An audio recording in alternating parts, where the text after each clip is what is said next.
akekho Amahle kulezo. Uyephi Amahle. So can you see ukuthi lesikhathi mina ngifonela uSera ngicela ukukhuluma noAmahle bekangekho Amahle lapha. Baba ngithathe long time ago. Exactly. Amahle uthathwe long time ago. SAPS Newcastle. They never took care of the case. Ngifonela omunye umngane wami KZN. Ngimtshela ngithi indoda mina nginenkinga 1 2 3 uyasazi isitori somntwana. Athi kimi yazenzama. Ngicela ukukunika inamba kaMkhwanazi. I called him on Monday, Wednesday and Friday. The following Monday yangena icall evele officeini lakhe. This guy wangitshela ukuthi uMkhwanazi uthole your communication. Mama, how do we help you? Ubhuti ngimtshela istory. You know what that guy did? I really shame. I don't even have words. Mama unjani? Ngiyaphila kunjani Justice? Thank you so much for coming through today. Ngiyabonga nami and greetings to the viewers at home. This is my first time speaking to a person at your age on this platform. So I'm very much happy that I get to speak to umama ufana nawe namhlanje. Ngiyabonga. Thank you very much. Yeah, thank you for hosting me. Yeah. Ngicela ungitshele ma ubani ubuya kuphi sifuna ukwazi kahle. Okay, mina igama lami nguZamantimande Lingwenya Sisi. I grew up being called Usisi Mankhula, and then Masemutakula, you use these names amanye ususa uElo waseschool. Yeah. Uzibiza ngozama. Yeah, and originally ngizalwa eFosloras, but I currently live south of Johannesburg. I'm a mother of 2 kids, uAmahle who is 19, Nosizo who is 15. And yeah, that's my background. And then, yeah, I think that's me in a nutshell. One of your children got lost somewhere in 2010. And we want to know what actually happened. Okay, yes, actually, that's the uAmahle, who is the reason I'm sitting here with you. I've come to share that story. I had actually relocated from Vosloorus to a Newcastle ngo 2008. Ngithi ngiyoqala impilo entsha eNewcastle. I was introduced to this family enye yakwaNgonya eNewcastle. Ngafika lapho ngahlala kuukuthi angikaze ngibe umuntu employed mina. I've always been an entrepreneur, so mangifike eNewcastle ngaqala business, and unfortunately things didn't go ngale ndlela engangicabanga ngayo. Nanokuthi, you know, when we were growing up, we used to hear abantu abadala bathi umthakathi akabalekelwa. Ezinye izinto mazikwenzakalela empilweni ucabanga ukuthi if I can move la ngiyele izinto zizoba ngcono. Little did I know ukuthi the dark cloud that was over my life beyingilandela, because I had left Vosloorus because abazali bami babeshonile ngo 2003, both of them 10 days apart. Yes, so uyazazi ke izimpi zamafamily zokufuna this ufune that. And ngafila ukuthi because ama-parents wami mawashadana, they both had kids from their previous relationships. So now those kids had turned against me. Actually, laba bakababa vele, I've never had a relationship nabo from ekuqaleni. So I was left with the brother that I thought he was my brother, and little did I know ukuthi actually he'll show his true colors kakhulu mase abazali bangasekho. So ngazithola sengiyi-1 kule equation. So mangiyoqala impilo ke eNewcastle, I was like, ithi ngihambe ngiyoqalela nje impilo nabanye abantu abasha. Okay ke, so mangifika eNewcastle ke izinto zingahambi kahle ke. Ne relationship engangikuyo nayo ayizange ngiphathe kahle. So yabona ukuthi ayikho nje into yami eyihlanganile. Yabo. So ngahamba ke ngayo Newcastle, ngihamba noAmahle. She was 2008, kusho ukuthi she was 2 and some months, and then azotena 3 ngo 2009. Yeah. Yeah, to 10-3 ngo 2009. She was still young, man. Bekamncane kakhulu. So now into ke la yenzeke khona ukuthi naku ke manje the business that I went to Newcastle ngayiqala ngavula iLocksmith, ne? Ngavula iLocksmith because prior to that la eJoburg I had owned the company of clean, yabona. A cleaning company. Service companies, like contract cleaning. Also about not domestic, yeah, bengithola ama contract of clean, so I had employees. So izinto nje zajika aphela lama contracts. So mase sengiye Newcastle sekufanele ngiqale a new business venture. So ngathi okay, ithi ngenzeni? Ithi ngiqale iLocksmith. Ayizange zihambe kahle iLocksmith at all. Actually, not even a single key was bought lapho. So, Mama, when you've been a person who was not giving up, so you would always fight and try and try. That has been me, and it's still me even now.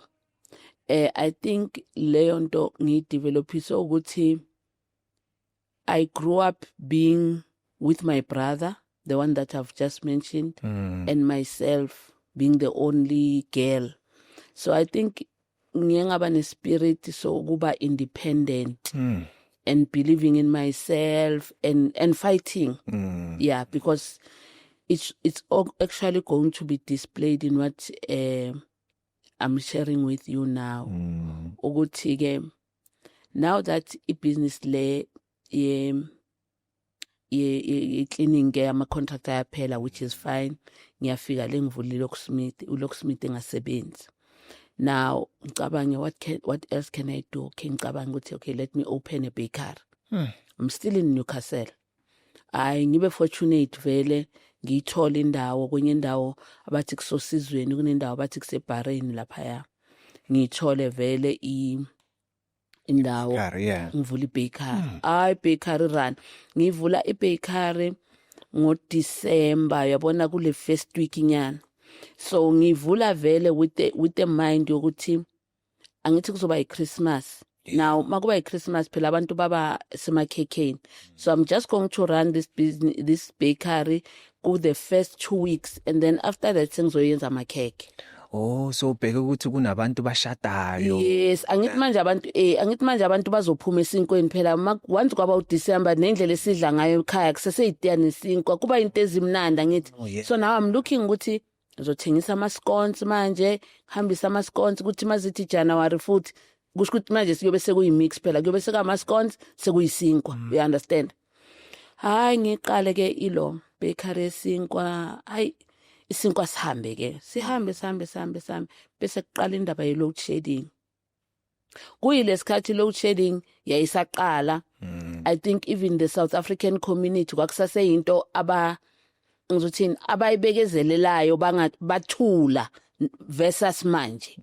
So and mayikushayile wena kusho ukuthi kwakuba into yakho, unlike manje ama small businesses more affected yi load shedding kuba umsindo wethu sonke, we understand. So at that time kwakuba into affecta wena in your ekhoneni lakho. Okay, fine. Now what was happening lapho, isinkwa iprocess yokwenza isinkwa siyaxova siyamixa senzweni, and then from there fanele usithathe usifake kwenye into ayibiza ngeprover. Now kusho ukuthi iprover ile process yokusikhukhumalisa njengedombolo, but it must happen in a moist environment. Wow. So leyo moist environment oven walk in like ngathi uvula umnyango efridge yabo, uphushela lamapani lapha uyavala, and then you set the temperature, and then isinkwa nje basikhukhumala sikhukhumala ngathi siyafutha yabona, because that's why we get isinkwa si moist angithi.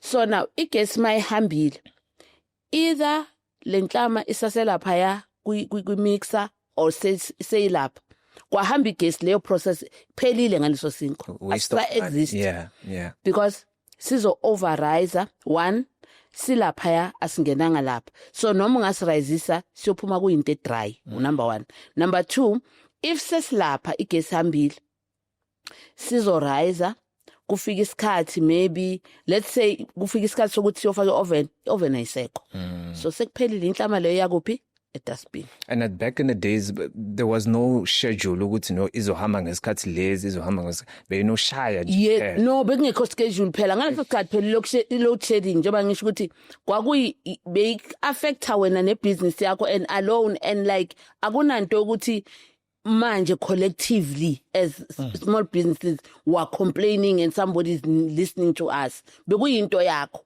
so akuna schedule akunani igesi hambile if akuhamba ngegesi kuzohamba amanzi so makuhamba amanzi as operate but now amanzi sagcina sesazi ukuthi okay kusho ukuthi sekufanele sihlale sinama bhakede filled with water yabona at least ke makunjalo then sizoqhubeka sisebenze but ke uyabona njengoba ngisho ukuthi imimoya emibi I didn't know mina ukuthi yalandelana so this thing all these negative things kept on happening until kufika isikhathi sokuthi ibakery manje seyavalwa ne now mayivalwa ibakery I am pregnant I had conceived this child from the same father of my kids la Joburg lesikhathi ngibuyile ngapha ne now I'm pregnant so ku 2009 angithi now ingangiphathi kahle yonke lento angithi I've lost money phela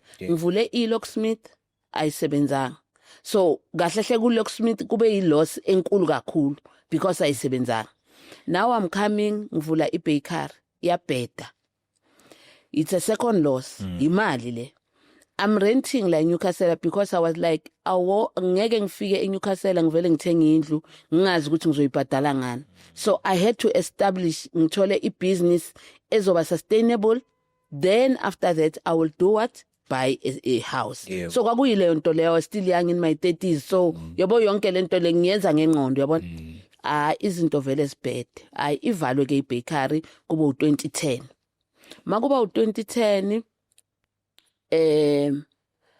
it was January ke la kwaqala yonke lento January 2010 it was the 27th of January uAmahle uyakhumbula ngo2010 bekune bhola ngithi World Cup 2010 now mina nje originally nje mina angisumuntu weTV angibukela iTV I'm a radio person actually manje kusho ukuthi I've been captured by YouTube because now that's where ngibukela izinto and because one une choice okubheka this abheke that ayithandayo hence I've been able to even come across like channels like yours so makudlala ibhola kanje eTV ngebhoreka siyalala ke noAmahle amangivuka ebusuku I think kwakabo 10 mangiphaphama nje ngithi ngebathroom hey ngizwe manje ukuthi hey man ngathi nginento ngisnacks nginento engihlabayo ngathi ipain exactly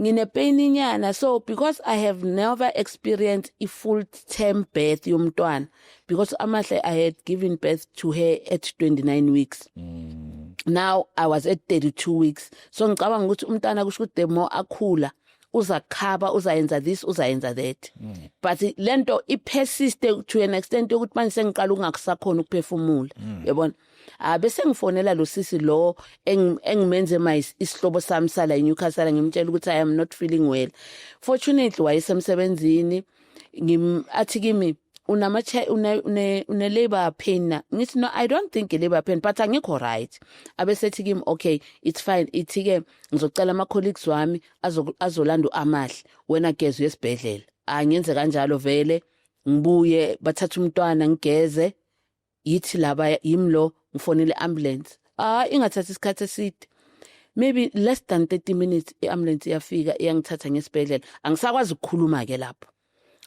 mangifika vele esibhedlela eNewcastle banginake shem bangi-attende bangifake wodini bazama ukwehlisa iBP ayihliki okay because le yonke lento seyenzeka ngama early hours on the 28th.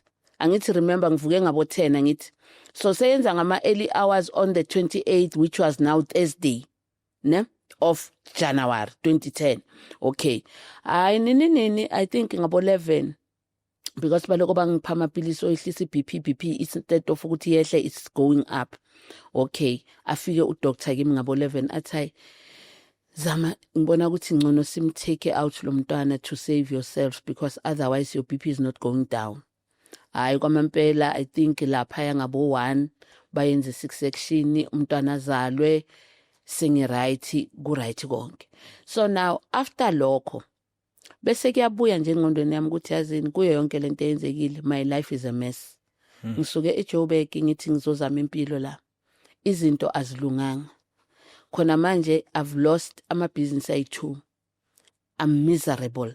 Like uyabona ukuthi ngangiku state esasi very helpless. And one of the things that I was thinking of ngaleso sikhathi was to commit suicide.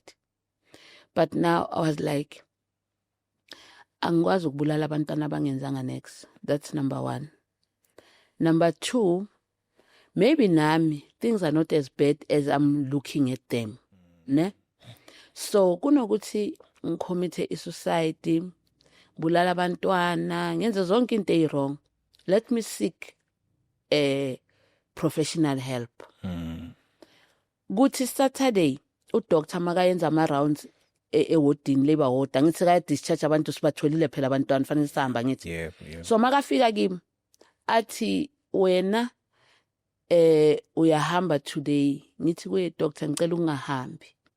Athi why? Ngimtshela ukuthi hayi man, I'm not okay emotionally. Bengicela ukubona social worker or psychologist. Athi okay, labo bantu labo batholakala on Monday. Okay, hayi kwamampela Monday ngabo 10ish ifika social worker ewodini. Angibuze athi do you want me to talk with you la noma ufune office ngithi ngicela i-confidentiality. Hayi sambe siye office le social worker ke. Hayi masifike social worker office ngimrelatele as I've related to you. Yeah. Abesethi kimi, so ufuna ngikusize kanjani? Ngithi no, yazi ukuthi if bekune neutral space la eNewcastle where bengayohlala khona nabantwana bami until ngizithole. Angibuze athi indawo yokuhlala unayo? Ngithi indawo yokuhlala nginayo. Ngina indawo yokuhlala kahle, ngihlala khona la eDrobheni. But manje ngifila so helpless, so lonely and frustrated ukuthi ngibona ngathi ngayenza ngalimaza abantwana bami. And nami ngiyabona ukuthi I can harm myself. Athi okay, indawo enjalo la eNewcastle we don't have, ne? But let me see what I can do for you. Okay. Hayi kwamampela ahambe abuye sekangitshela ukuthi ungitholele indawo. She told this lady ukuthi I won't be a long stay. Ngoba vele ngishilo ukuthi mhlambe ngingahlala a week or 2 just nje ukuthi ngibe sober from the way I'm feeling. Okay, fine ke. Hayi ke Monday. So remember ngithi amahle ngimthathe ngayombeka lapha ya kulesa sihlobo sami, angithi mangesibhedlela. So bese ngiyamtshela u-social worker ngithi obese yangibuza ukuthi umntwana yonke leyo nto. Ngithi no, umntwana ukhona ehlobeni zami emadadeni. So wena na iphone number, you'll decide lo muntu lo oyisihlobo sami sala eNewcastle usemsebenzini manje ungenile. You can go there because ngimtshelile, ngimfonele ngamtshela ukuthi uzofika kuye. So you can go meet her and then uAmahle will come with her makeze emsebenzini. Ngalelanga uthi wena sizohamba siyeka this lady. This lady, kusho ukuthi this lady had a small holding, yabo, a farm plot of some kind. Yeah. So she would take abantwana laba abalahla abazali and so on and so forth. I will look after them. So usisaka leyo lady ke kwakusara igama la this woman. Okay. It's an outskirts area of Newcastle. Bayibiza ukuthi kusengoko. Okay, fine. Ayike ku right ke. So ahambe ke u-social worker ayomithana nobani nosisi isihlobo sami. Bamithane. So uSara masekasho ukuthi hayi ungabaletha uzama nalabo bantwana sekayamtshela ukuthi okay Tuesday mawuyolanda mawuza emsebenzini uze no Amahle singibatholela indawo nozama hayi kwamempela kube kanjalo hayi Tuesday vele ekseni afika azongitshela ukuthi ngizonilanda ngabo 1 icolleague yami iphumile ngemoto so izothi mayibuyi bese ke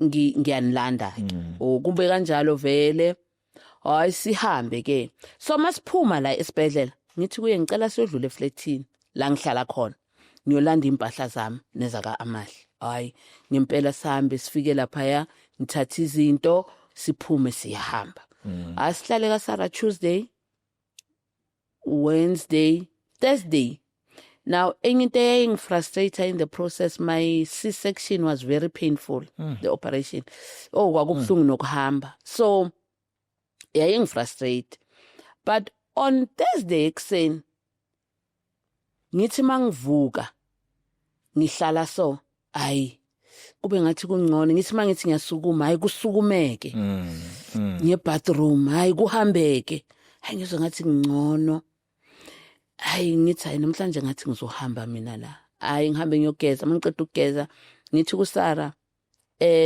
yazi namhlanje ngicabanga ukuthi ngizohamba I'm feeling much better athi kimi no but I can't let you go without permission ye social worker yakho ngithi no it's fine but ngiyahamba so makahamba ayolanda abazukulu bakhe babefunda eHatton Heights Primary which was behind le block of flats engangihlala kuyo ngithi mara mawuhamba ke uzongiphi lift so hayi kube kanjalo athi kimi ke shiya labantwana I will have to phone your social worker first before uzothatha labantwana ngithi okay mawusho kanjalo still nginikeza ilift ngiyolanda imoto ngizobuya ke hayi kwamempela ngihambe how sengifike le imoto ke ngithathe ngicela omunye usisi osonta nale hlobo zami lesi uhlala emakhishini la usebenza la emakhishini uyayenza abo sleep in so ngicabange yena mase ngila ukuthi yazini umuntu ongangisiza ukuthi ngikwazi kulandela abantwana today quicker it's her because ula idropeni and seku afternoon angangikhapha sihambe ngimfonela sisukuphi athi hayi ngiseshoprite lo phakathi la eNewcastle awoza uzongilanda hayi ngimlande ke ngimtshele hayi athi hayi singahamba zami so makavuma lo kanti lesikhathi ngipheka imoto kunomuntu ongibone esibhedlela ngikhala ngihamba noAmahle ngigona usizo so this lady uphaka la eduze nami imoto yami kwakungasimoto kwakuyiveni but siphaka sonke la so this lady makaphuma la athi hayi man hello sis akusuwelo ngikubone esibhedlela eNewcastle ukhala ngithi yes uhamba nengane ngithi yimi athi yini uyasazi ke thina abantu besifazana singiyarelate ke story sami lo sizi lwami lolu ngirelateela this lady angithi ungibonile vele esibhedlela woman to woman yile leyo nto ka sekuphuma nalo yasesi 3 asesiyaxoxa so isikhathi siyahamba ngithona sekabo 5 bese ke bathi bona hayi man engogo ngalesikhathi zami ngithi angikho na familia nale yandlela eyalapha bathi bona why ungalali namhlanje ungabalanda abantwana namhlanje angithi Thursday angithi ubabonile ungabalanda uzabalanda kusasa ekseni ngithi hayi yazini vele ngingahlala ngabalandi uSara futhi ushilo wathi mangabe angibuyi ucela ukuthi ngumfonele kwamempela singayi vele sesiyaphi manje seseflatini kimi siyolala nalo sisi lo ngihamba naye hayi kwamempela ngihambe naye mangifika lapha ngifonela uSara ngimtshela ukuthi hayi Sara ngeke ngize namhlanje ngizofika kusasa ngizolanda abantwana nami ngisitshela ukuthi kusho ukuthi njengoba ngihambile sholi umfonela usocial worker ngithi wamtshela ukuthi uzama uhambile uthi uyelanda imoto ubashila abantwana akunandaba vele nami okay hayi Friday ekseni lo yasisi phela sekabuyele emsebenzini yena ngithi uyasebenza bese ngiyacabanga ukuthi lo squeezer wami lo uya offer and actually wayechayisa that morning from her night shift. Ngithi hayi yazini ithi ngiyocela yena ukuthi angikhaphe. Hayi ngivele ngidrive ngemadadeni manje eNewcastle. Hayi mangifika ngimthole vele ubuya ku night shift. Hayi ngimcele sisi ngicela ungikhaphe manje ngiyolanda abantwana. Athi awuzama namhlanje ngikhathele. Ngibuya ku night shift. Ngakhapha kusasa. Makathi kusasa manje sekashona usho Saturday. Okay ngibona kusase reasonable. Hayi ngifone vele ngimtshela uSara ukuthi hayi ngizofika kusasa Friday Saturday. Okay hayi kunandaba abantwana athi hayi abantwana ba right. Vele ke uAmahle was a very friendly child nje umntana wayengahlala nanoma ubani. Ngase umntana okhalayo. Hayi akunandaba ke. Saturday kuseni ngivuke. Angise manje sengivuka kalosisa ngithi. Ngivuka ngiyageza. Mangigeza kanjalo ngi-ready phela ukuthi siyahamba nosisi. Hayi usisi akhipha iwashing. Ngithi mina manje ngoba uyawasha athi hayi mangiceda ukuwasha sehamba. Oh okay. Hawu ngabo 2 sekaqedile athi sekakhathele yena. Angeka sangihambi angikhaphe uzangikhapha Sunday. Hawu Sunday okay ngivuke Sunday after church basontela khona la ejardini kwakhe. Okay mina ngivuke kodwa ngigeza ngithi Sunday isonto maliphuma sisihamba athi hayi mina angisahambi mina ngiyapheka. Yeba. How? Oh, okay. Manje sihamba naye sahamba kusasa which is Monday. Okay. Monday so Sunday intambama. Angisekho mnandi ke Monday. Yabo Monday angisekho right, angisekho fine. But now my disadvantage la ukuthi umuntu oyithemba lami la yilo. Angazi umuntu phela mina eNewcastle. Ngazi yena. Okay, hayi ke ngifone intambama Sunday. Ngifonela uSara. Sara, abantwana bami athi abantwana bakho ba right sibuya nasesontweni. Uphu Amahle na athi hayi ukhona ngicela ukukhuluma naye. Hayi ukude angeke ukwazi ukukhuluma naye, she's too far. Oh okay. Angangiphi nale option ethi phone after 30 minutes or hold on. Akuzange ube naleyo nto. Kwaba nje nokuthi she's too far. Okay, kulungile ke. Hayi ngilale ke ngisithe ukuthi hayi Monday ekseni vele siyahamba umntwana somthola. Monday ekseni ngivuke ngigeze. Usisi avuka ngagezi. Sisi siyahamba na kuyolanda abantwana. Athi yebo siyahamba. Sihlale ntambama athi hayi asisahambi. How? Okay. Sizohamba na kanjani Tuesday because ngiyangena Wednesday. Okay, Wednesday, Tuesday ngivuke ngigezi. Angivuka ngagezi. Kuthi ngabo 11 kukhale ifone. Makukhala ifone sasihleli ekitchen kuyimi naye nomama wakhe lo sisi. Sihleli kungena ifone, bangena ifone asukume aphakame like nginogogo nozama aphumele ngaphandle. Hayi ahambe nje into engange 10 minutes abuye sekayageza. Ngithi sesihambisela nabantwana athi hayi silanda abantwana. Mina ngisayidrobheni. Okay. Abantwana hayi sobalanda masibuyi. Oh okay. Hayi ngihleli ke. Ahambe usisi ngabo 3. Ngenza call back. Oh ngimcele i-airtime Monday. Ikusho ukuthi njengoba ngifonela uSara on Sunday i-airtime yami yaseyiphela, ne? So sengicela kuye airtime ye12 ngithi ngizambhalela nje SMS uyabona ukuthi ngizofika nini. I'm sure lo mlungu yasho manje ukuthi labantwana ngibalahlile kunini ngipostpone from Thursday to now umangele nje ukuthi was the story ngalo mama. Okay athi yena kanayo 12 rand airtime. Okay akunanda angisena airtime anginamali.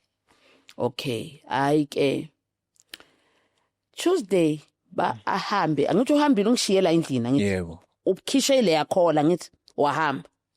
Makabuya ubuya ntambama sekabo maybe 26 sekuhuye umyeni wakhe nalo yasisi lo bengimcelile on Thursday last week uyamkhumbula lo abasonta naye bafika bayi3.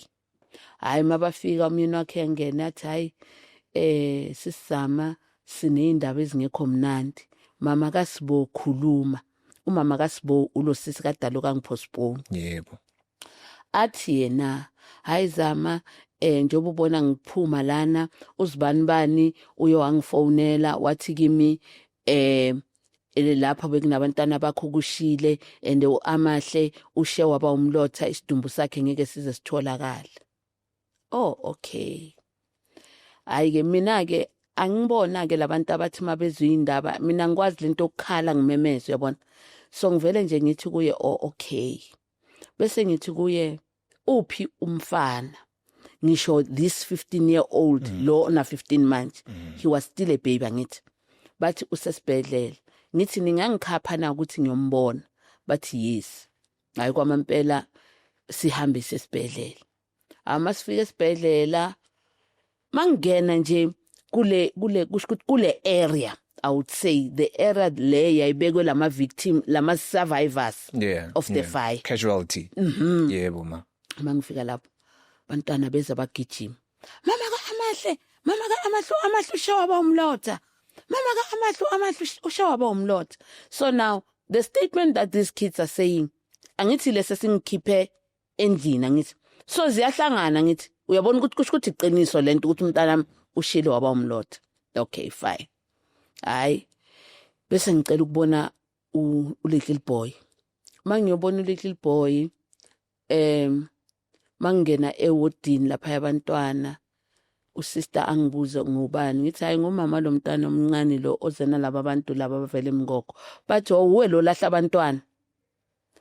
Hayi understand manje ukuthi ngibalahle kanjani mina ngoba angikaze ngingatholakala. Yebo.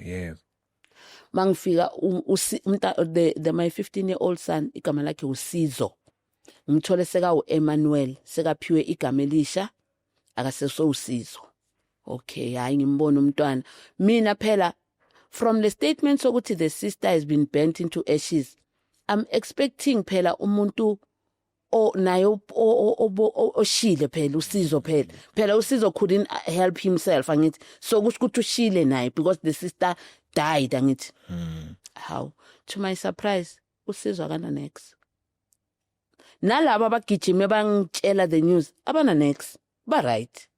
Okay hayi so ngaleso sikhathi yonke into ngangimangele nje ngangimangizwe yonke lento overwhelm yonke lento le. Okay so ngolesine ke angithi lento yenzeke Tuesday. Wednesday ngicele omunye umfundisi ukuthi akafonele ubaba kaAmahle ne ubaba wabo actually ukuthi akafonele ubaba wabo a reporte le incident. Okay hayi ubaba wabo without verifying avela drive all the way from Joburg to Newcastle. Okay at that time le nto zange be question mark. It's fine. Afike Thursday. Friday ekseni sivuke siyaphi manje sesiya forensic angithi siyosho ukuthi nami umntanami bekalapha ya and bathe ushile waba umlotha. Ithi ipathologist bengingakenzi mina ama body identifications yabona. So I wouldn't know ukuthi umntanakho uwomuphi la. So for now Lindy Colliam ngisazoqala iprocess and then I will let you know. Hayi ke ngibuyele endlini ngibuyela phi manje ngibuyela kuleza ihlobo zami ngithi saseMatateni. Yebo. Ubaba ubuyele eJoburg. Kube iMonday, Tuesday, Wednesday afone Tuesday upathologist afone angibize angibuze ukuthi yini into bengingayisho ngamazinyo waka Amahle. Hayi ngimtshele athi okay ngizokufonela Wednesday kwamampela angibizi ngihambe athi na into engimanage ukuyithola ngalamazinyo wa this other body vele eshile beyond recognition. Ayi ngwabone amazinyo but ngibe nama question mark ngalamazinyo yabona ngale structure salamazinyo. Athi upathologist ngenzeka ukuthi it's fire yabo bese ngithi okay mawuthi ucabanga ukuthi it's fire kusho ukuthi uAmahle ayenze i-death certificate sambe soyenza i-death certificate sesidongqaba uAmahle ngithi umzimba usekho phela. Okay fine kanti mina mangiceda ukuphuma yangena enye ifamily nayo ene body efanele identify lama question engibe nawo kuwo kuconfirmeke ngezithombe ngestructure samazinyo kuconfirmeke ngezithombe ukuthi no kwamampela akusu amahle lo mntwana kunanezithombe abazithatha Sunday so mina I had question umgodi emazinyweni this and that hayi makuvela lezithombe zimethe lo mntwana vele but okay so kubonakala ukuthi kusho ukuthi it was not amahla ngithi okay now on Friday before kuzongcwatshwa lo mntana lo besicabanga ukuthi amahla ngithi udoctor enze offer yokuthi okay noma ke kuthiwa lo mzimba lo owalo mntana lo masenzeni iDNA ne versus uzama ukubona ukuthi lo mntana kaMampela akusu amahle na ubaba kaAmahla athi akuna DNA yezoyenziwa la ufile amahle ushile ufile impilo fanele iqhubekele phambili akuyenziwa DNA la yabona ukuthi nami I think ngangi frustrated kakhulu ingenziwa ke iDNA right angcwatshwe lo mntana loyana fast forward isikhathi siyahamba ngifuna umntanami ngithi ngiqale manje ngibuya la eJoburg ngihambe ngiyovula icase manje eformal yokuthi amahle ulahlekile ngivula after kube ne meeting ne eNewcastle esibhedlela ne yawo wonke lama stakeholders that were part of the fire incident right nobaba kaAmahla ukhona ku meeting nozama ukhona ku meeting right ne social worker lelela lengisiza from nowhere ukhona ku meeting right now I presence yale social worker kule meeting yaba questionable kimi mangilibona kuleyo meeting because mina since kwakuvele lento yaka Amahla that woman had never called me had never even called me to check ukuthi ayibo ngakushiya kaSara wena and then all of a sudden awukho kaSara kushile nikuphi nabantwana no nothing the only thing this social worker did ngathi ngihleli forensic waiting for whatever that I was waiting for ngalelo langa wathi kimi where's this social worker wathi why wena ungangitshela ukuthi ubaba kaAmahla ufikile la eNewcastle ufihlelani ukuthi ubaba kaAmahla ufikile eNewcastle uyazi ngaleso sikhathi anga understand ukuthi this woman makathi ubaba kaAmahla ufikile eNewcastle utshela ubani yena because mina ngikhulumanga naye okay yadlula leyo part number 1 now sekaba se meetingini na kule meeting angim-invitanga angi-understand ukuthi how this woman know about this meeting kanti what happened sengikhohliwe mina ne njoba ngingazange ngiphume esibhedlela Saturday Sunday unesing sister wangicela ukuthi ucela ukuthi ngiyothatha iHIV test mangiyothatha iHIV test eHIV clinic ulady lo wase HIV clinic mangena nje HIV clinic ngivele ngifike ngikhale yabo mangikhala angihage angibuze yini angimrelatele nje ukuthi yazi my life yazi nje imess nje yes so besathi yena ngicela awabese angibuza ukuthi uzoyenzana esibhedlela no bengizothola umntana so athi upho baba lo mntana ngithi useJoburg athi uyazi ukuthi ula ngithi no akazi athi kimi mara ke ngcono umtshele ukuthi awukho right just ukuthi akuphe i-moral support for this period yabona angale yazi athi you are not doing it for yourself, you are doing it for the child. Ngimniki phone number kalendoda afone ayifonele vele phambi kwami ngefoni yakhe amfonele amtshela uzama ola uthola umntana omfana akekho right but umntana right ngicela umfonele she's not feeling well hayi umuntu angabuyi vele ukungabuyi kwakhe mina ngizange ngibe nenkinga ngakho so Monday le social work maselfika njoba mina ngilirelatela ngithi istory sami lapha ya officeini lakhe angibuze naye ukuthi ubaba wengane uphi ngimtshela ukuthi no baba wengane ukhona eJoburg izolo umfonele usiswa se-HIV clinic ne but he didn't respond because akabuyanga back to me ahambe usocial worker ayolanda iphone number kababa kaAmahle excuse me ayolanda inamba kababa kaAmahle ku this HIV lady. So mina njengoba ngiloko ngimangele ukuthi labantu lo muntu kwenzakalani ngoba i-information mina ngicabanga ukuthi it's between me and this man na this lady manje utholakala emba nayo kanti uye wamfonela ngoba wangibuza mina wathi ubaba womntanakho ngathi ubaba womntanami ukhona wathi ungiphile uxoli inamba zakhe ngabe sengithi mina ungamfoneli loyo muntu ngiyacela wena siza mina leave that man help me so kusho ukuthi yena what decide ukuthi angenze lento esho yimi bazenzele into yabo. How do I uncover this? Makufika ama-BlackBerry angise siya WhatsApp ngiwhatsaphelane mina this HIV lady HIV counsel wangipha inamba zakhe we exchanged numbers so ngaba nenumber zakhe so fortunately ngaleyo 2012 I still had her numbers. Mina ngiyaxoxa ke naye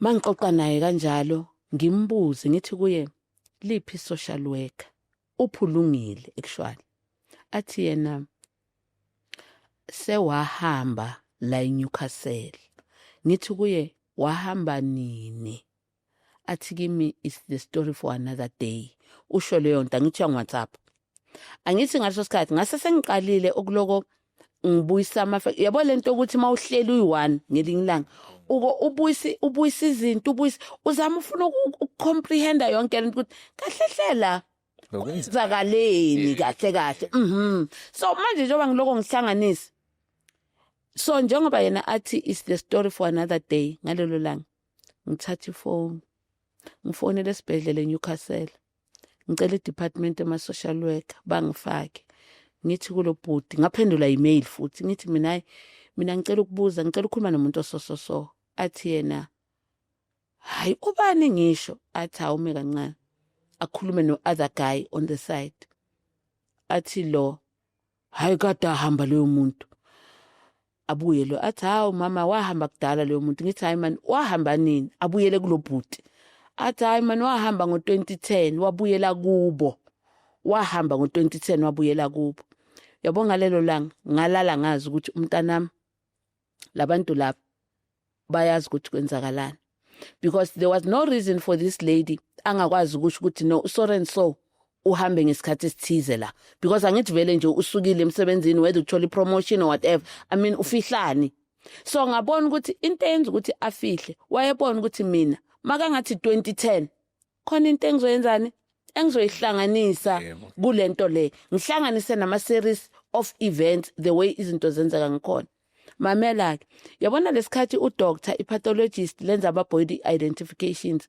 angisho yakhumbula ukuthi ngithe kuwo wathi bahambe baye esontweni yebo bafike esontweni bathatha izithombe ne uAmahle akekho kulezo izithombe akekho Amahle kulezo uyephi uAmahle so can you see ukuthi lesikhathi mina ngifonela uSera ngicela ukukhuluma noAmahle bekangekho Amahle lapha babamthathe long time ago exactly Amahle uthathwe long time ago so ke bese ke reveal ukuthi okay this is actually what happened to my child but now guess what SAPS Newcastle they never took care of the case was not attended you know maqedwe kwenzeka lento this one guy because ngangisebenza kakhulu namaphoyisa ngithi one guy bamthumele kimi because nginale statement esiloku sithi umntana amushile umbody yakhe kuthiwa ngeke itholakala so one guy waka organized crime unit uza kimi ke uzongibuza ukuthi mama kunokholi kwami ongithumele kuwe ngicela ukubuza la eNewcastle who's attending to your case ngimtshela atha ngicela ukukutshela mama case yakho ngeke izenzeke loyo muntu abaminikele lo case ivila la station ivila uyaziwa ukuthi uyivila loyo muntu your case will not happen and ngomampela 15 years down the line Newcastle SAPS didn't work on my case so njengoba ngila eJoburg ke ngilwe ke ngo-2020 during COVID ngihlangane ne-head ye-FCS i-unit ye-family and violence yase-Pretoria. Family violence man, yeah, unit yase-Pretoria,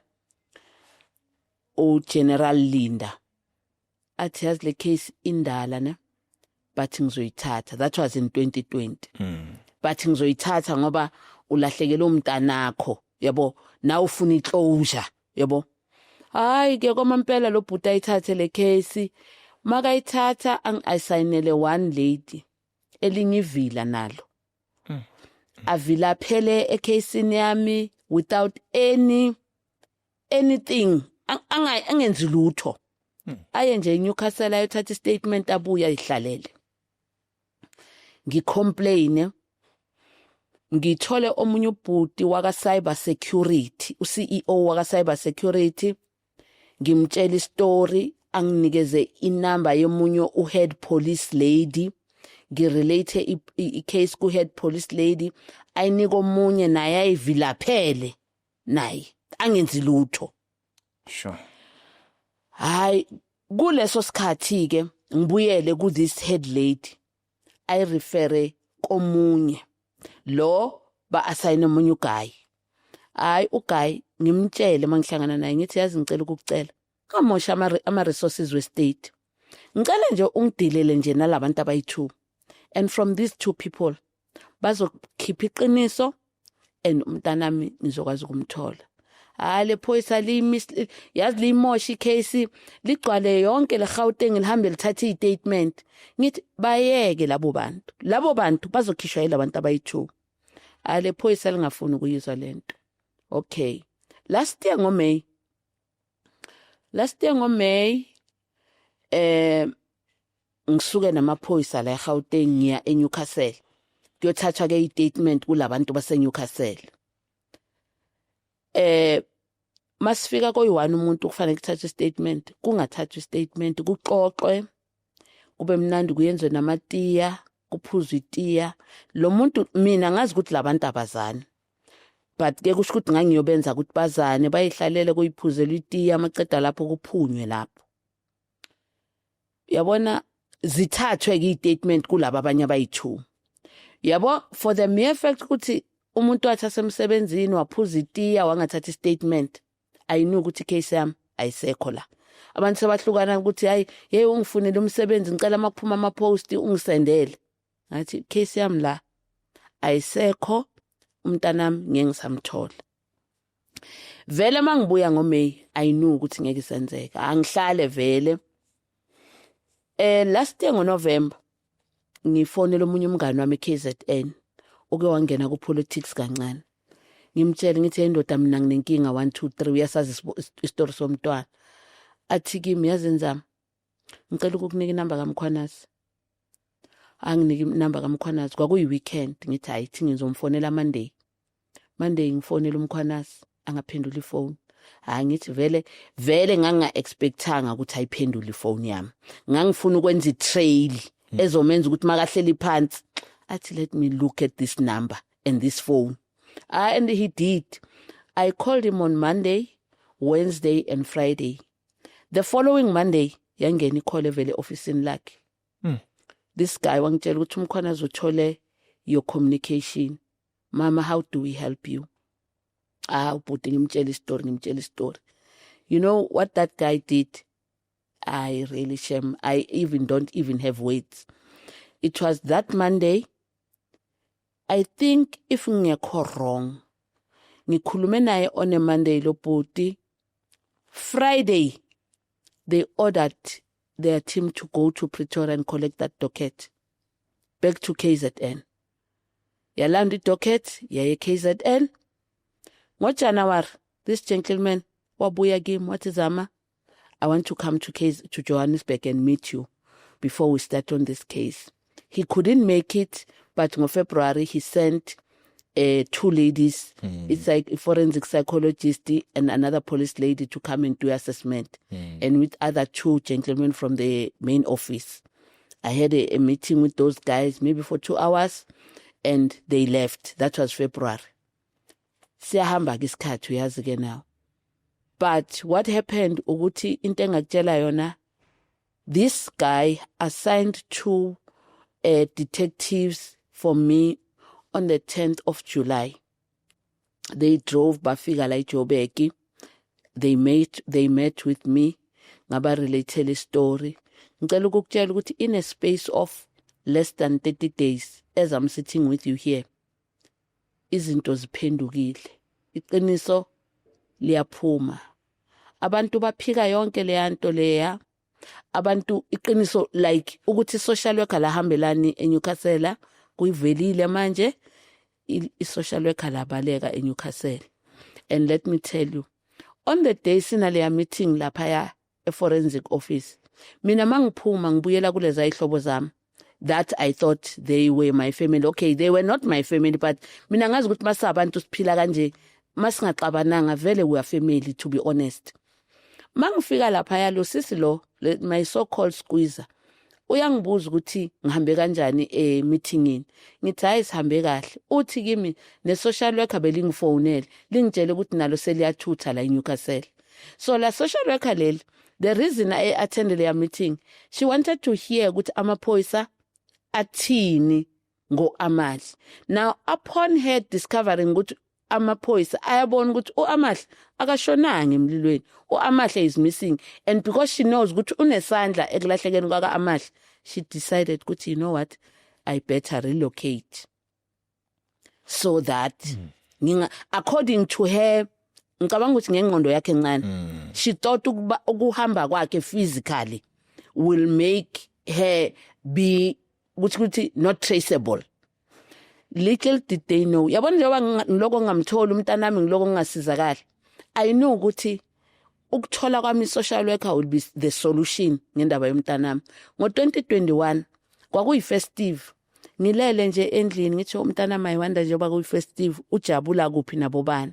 Awuthi ngifunele social worker kwamampela mina ngithi I was told ukuthi lo muntu ubuyele kubo eQobo eNewcastle eKZN.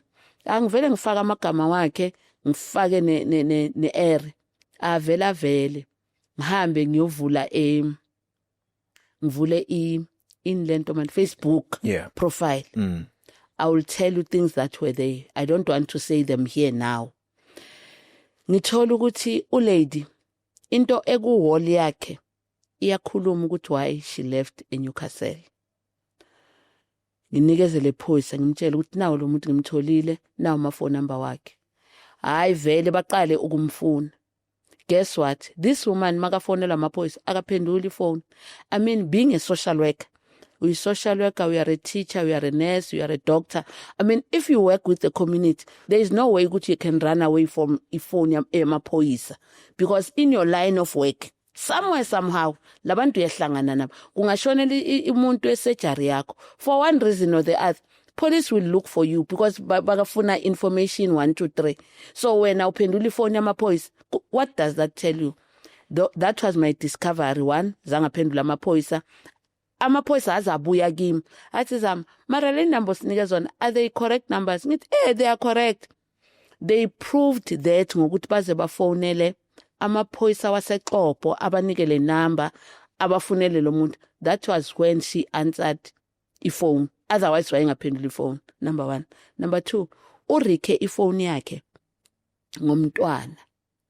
Urika kanjani ifone yakho ngomntwana when uyi-adult? Wena umntanakho rika ngawe, not vice versa. So leyo nto yangenza ukuthi ngibone ukuthi this woman, she's on the run. Uyabaleka lo muntu. Yabona manje njengoba these investigation are intense manje, she has removed herself from social media. Uzicimile manje. Amaphoyisa mawamfuna, I think maybe 3 weeks ago, awasamtholi ku social media. So it tells you ukuthi kunendaba. So in summary, into engilethela ukuthi I wanted to share this story esesangivelela. 1, ukuthi 15 years down the line, I will soon be getting justice. And it's so unfortunate ukuthi kunama incident. I'm sure I'm not the only person or the first person ukuthi ngi-experience i-injustice from amaphoyisa angafuni ukusisiza when we've got all the facts on the table to assist us. But really, I thank uMkhwanazi ukuthi afike kule position akuyo, as ukuthi he's not there to sit and get a status or a position or whatever, but uhleli lapha because uyazi ukuthi ubeke ubani and what is the purpose. And he has really shown me, because you know, for us to get assistance, it must be community. Kuya ngokuthi ubani wazi ubani. If you don't know ubani nobani, surely icase yakho ivele ingasebenzi. And through that pain, I have launched a podcast that will be released soon, where I'll be assisting abanye abomama. Actually, families, not abomama per se, but families abalahlekelwe abantwana, because ngibonile ngizothini, I've got the experience ne-pain yokuthi amaphoyisa, when you have laid a complaint, abanandaba shem yazi the way banganandaba ngakhona, uyabona ukuthi mawuqeda ukuphuma lento kuye uyayikhohlwa, uyikhumbula makufika wena. And with all the information uyabona ukuthi ngaba abanye abantu bayasizakala. So from their experience again, ngase ngiyabona ukuthi, you know what, let me try and assist ama families, because nami any experience engibenayo ukuthi one of these organizations ezikhuluma ngabo missing people nabo missing children, I've been with those people for the past 15 years. Abakaze bangisiza, abakaze beze nane lead eyi-one nje ukubona ukuthi labantu bake bahlale bake badiscuss le case yakho, nothing. So yiko ke lokho ke engikulethe la ukuthi at least I know now ukuthi whether amahle somthola phila noma somthola ngaphili, but I am going to have a closure. And also nokuthi mina yime ngikwazile ukuthi ngihlanganise information yokuthi ngikwazi ukuthola umntanami, nanokuthi at least manje sengijabulisa ukuthi na the team of investigators enginayo, I was very frank to them mabazoqala ukungisiza ukuthi I don't trust you. Ngabatshela ngathi angithembi, ngoba nina ngathi nithengwa nje nangezinto ezingathi shu bese niyathengeka. And they assured me ukuthi no, Tina, we're different and we're going to assist you. Ngiyabonga ma. This is such a sad story to me. There are people that pretend to be helping you. I mean, like that lady was a social worker. She's supposed to help you. Exactly. And the people around you, they're supposed to help you. And they try to create a story by coming with a lie, with, you know, konumuntu shile, this and that, you know.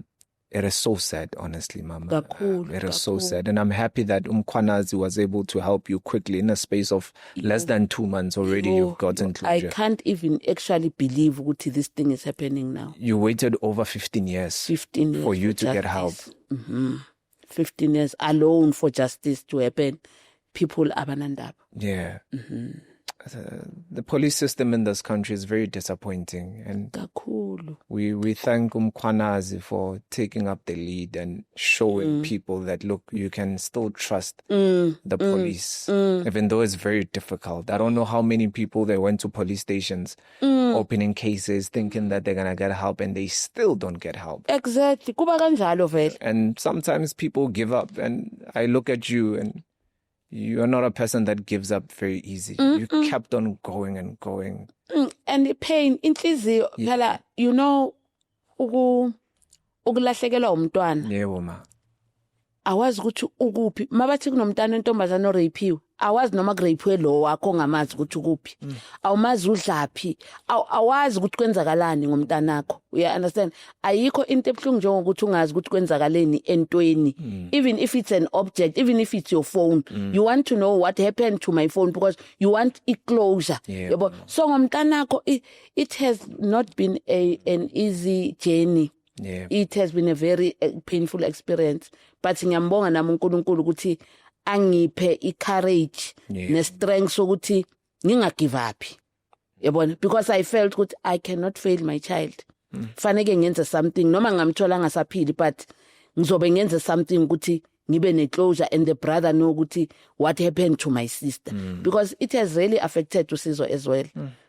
It has really affected umntanami, because there'll be days uzohlangana na umtholakhala sizokhalelana athi amahle mina ngazi ukuthi amahle sizomthola kanjani, and sometimes he would say mina nginandaba angithi yena umntwana. So makuthiwa kuvula icase, I'm sure ngicount makuvula icase, I'm sure amaphoyisa azogijima azohlala anathi. You understand leon? So ngimtshela ukuthi icase ngayivula, but what can I do if police cannot assist me? Uyayizwa leyo nto leyo. But I'm glad nami ukuthi manje through this experience I can try and work with the very same SAPS. I'll work with the very same them and other organization using other resources as well. Ukuthi sisiza abanye abantu. There are mothers, there are fathers who have died. Abalahlekelwa abantwana. Umuntu akazi ukuthi what happened to his child or to her child. So omunye umuntu gives in. Abantu bafile babulawa ukuthi police station zange ngasizakala. Umntanami walahleka. Other people have not been strong like me. Yabona. And I thank God for that. Sure. No, ngiyabonga ma. Ngiyabonga. Thank you so much for coming. Thank you. I hope you find your child. I know that Mkhwanazi is going to help you together with his team so that you find the child. I hope that he's alive where she is.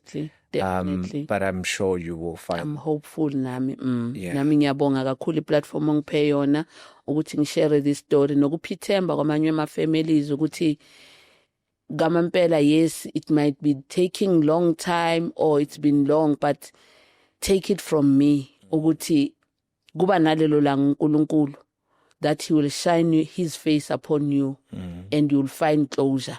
So if ulahlekela umntwana la ukhona, take it from me, you will find closure. I don't know when and how, but you will find closure. Ngiyabonga kakhulu. Ngiyabonga ma. Thank you very much.